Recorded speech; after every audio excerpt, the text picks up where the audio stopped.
یوسف علیہ السلام جب بادشاہ مصر کے گھر میں آئے تو بادشاہ مصر کی بیوی ہی ان کے اوپر مر مٹی. بادشاہ کی بیوی فریفتہ ہو گئی، برگلانے لگی، بہکانے لگی، لیکن یوسف ہاتھ نہیں آئے. ایک دن کہنے لگی چلو اندر چلو، تم سے بہت ضروری کام ہے. سوچا یہ ہماری مالکن ہے، چلو کیا کام ہوگا.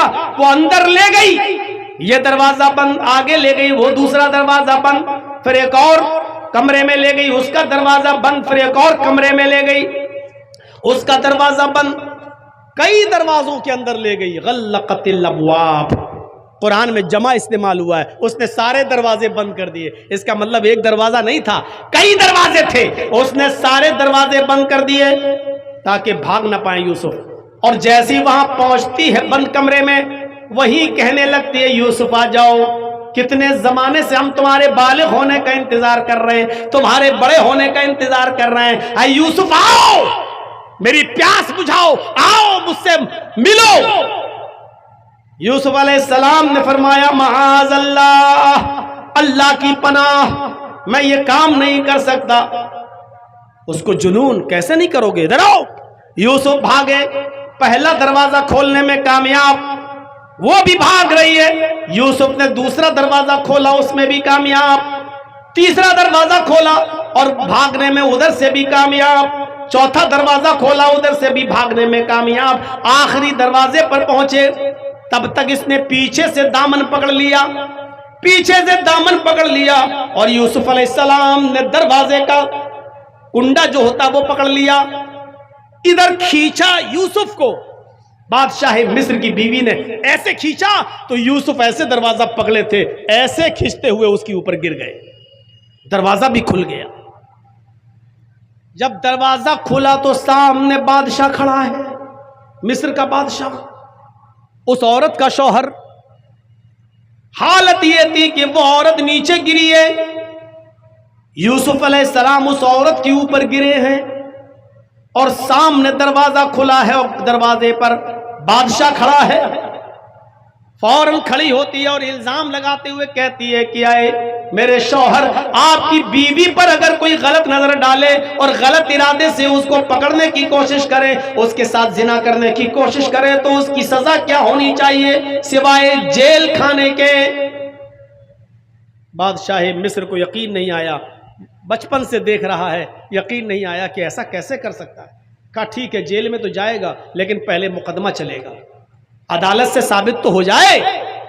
جب مقدمہ دائر کیا گیا تو بادشاہ کے قریبی جج نے جو فیصلہ سنایا وہ یہ سنایا کہ آئے بادشاہ سلامت، یوسف سچا ہے یا جھوٹا، تیری بیوی سچی ہے یا جھوٹی.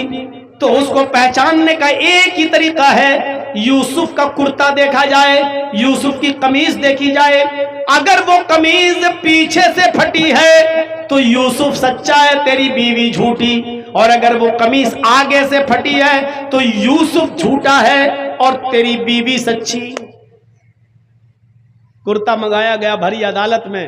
جب قمیض چیک کی گئی تو وہ قمیض پیچھے سے پھٹی تھی، اس نے کھینچا تھا نا، پیچھے سے کھینچا تو کرتا پھٹ گیا، قمیض پھٹ گئی. تو بادشاہ نے سمجھ لیا، کہنے لگا کہ تم عورتوں کی چالیں بڑی خراب ہوا کرتی ہیں، بڑی دھوکے باز ہوتی ہیں تم عورتیں، اور ایک بے گناہ بے قصور کو تم جیل میں ڈلواتی ہو. جیل میں ڈلوا رہی تھی، توبہ کر، استغفار کر، اور آئندہ ایسی غلطی مت کرنا. بادشاہ نے نظر انداز کر دیا.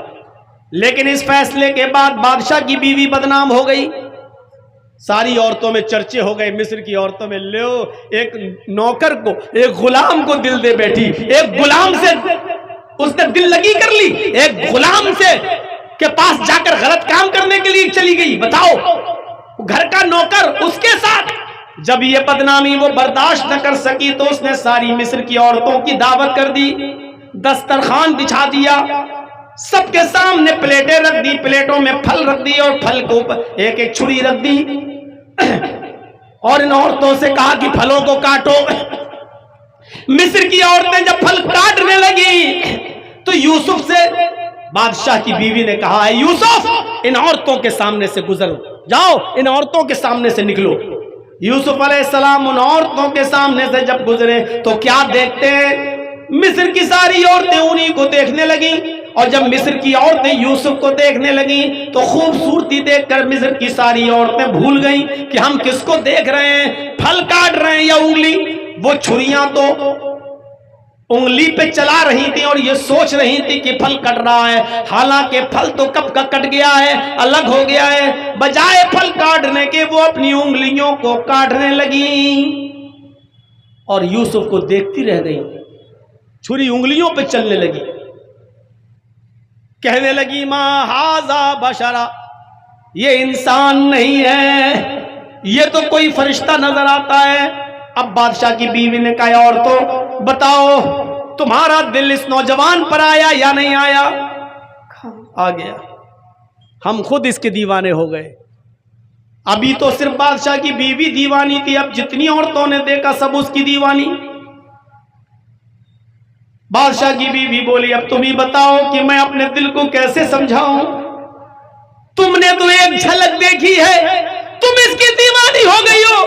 میرے گھر میں تو چھوٹا تھا تب سے پل رہا ہے اور میں اس کے بالغ ہونے کا انتظار کرتی رہی، اور جب یہ بالغ ہوا تو میں اس سے اپنی امید پوری کرنے کے لیے اس کو بلانے لگی تو اس نے منع کر دیا۔ تم نے ایک جھلک دیکھی تو تم اپنے آپ کو کنٹرول نہیں کر پا رہی ہو، میرے دل سے پوچھو کہ میں کیسے کنٹرول کر کے رہتی ہوں۔ اور سب کے سامنے اعلان کر رہی ہے یہ عورت، بادشاہ کی بیوی سن لو، اگر اس لڑکے نے، اس آدمی نے اگر میری خواہش پوری نہیں کی، میری بات نہ مانی تو زندگی بھر جیل میں سڑے گا، زندگی بھر جیل خانے میں قید کروا دوں گی، الزام لگا لگا کر اس کو جیل پہنچا کر مانوں گی اور پوری زندگی اس کی جیل میں گزر جائے گی۔ اب یوسف علیہ السلام کے سامنے دو راستے تھے، یا تو بادشاہ کی بیوی کی بات مان لے اور پانچوں انگلی گھی میں۔ بھائی بادشاہ کی بیوی اگر اس کو سپورٹ کرنے لگے تو کتنا وہ آرام میں ہوگا، کتنے آرام سے زندگی گزارے گا۔ یا تو پھر بادشاہ کی بیوی کی بات نہ مانے تو زندگی بھر جیل میں۔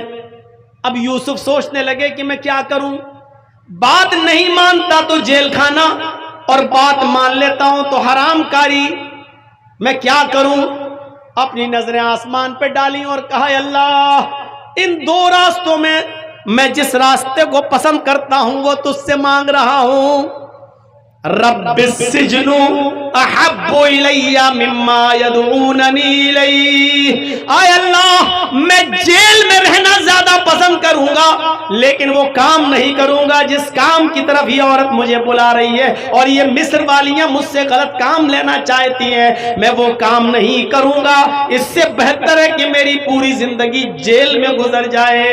یوسف علیہ السلام نے پریشانی والا راستہ اٹھانا گوارا کر لیا کہ میں جیل میں جاؤں گا۔ آخرکار جب بادشاہ مصر کی بیوی کی بات نہ مانی تو اس نے بھی الزام لگا کر یوسف علیہ السلام کو جیل بھجوا دیا۔ اب یوسف علیہ السلام جیل میں گزارتے اپنی زندگی، تقریباً 7 سال جیل میں گزارتے ہیں، تقریباً 7 سال جیل میں گزارتے ہیں۔ اب وہاں خواب کی تعبیر بتاتے ہیں، اسی اسنا میں بادشاہ نے بھی خواب دیکھا، حضرت یوسف نے تعبیر بتا دی۔ بادشاہ نے کہا جس نے یہ تعبیر بتائی وہی ملک مصر کو قحط سے اور پریشانی سے بچا سکتا ہے، لہذا اس کو جیل سے چھڑایا گیا بادشاہ کے حکم پر، اور بادشاہ نے یوسف علیہ السلام کو ملک مصر کا بادشاہ بنا دیا۔ اب مصر کی بادشاہت یوسف علیہ السلام کے ہاتھ میں آ گئی۔ اب غور کیجئے کتنا زمانہ گزر گیا، بچپن میں کنویں میں پھینکے گئے، کنویں سے نکال کر مصر کے بازار میں بیچے گئے، مصر کے بازار میں بیچنے کے بعد تقریباً 15 سال تک جب تک بالغ نہیں ہو گئے تب تک بادشاہ کے گھر میں پلے، اور 15 سال یعنی 20 سال کے ہو جانے کے بعد بادشاہ کی بیوی نے غلط الزام لگایا تو جیل میں ڈلوایا، تقریباً 7 سال جیل میں رہے، 27 سال اتنی لمبی مدت اپنے باپ سے الگ رہے، اور باپ کا حال یہ ہے کہ اے اللہ میرا بیٹا، اے اللہ میرا بیٹا۔ یعقوب علیہ السلام دعا مانگ مانگ کے ان کی آنکھیں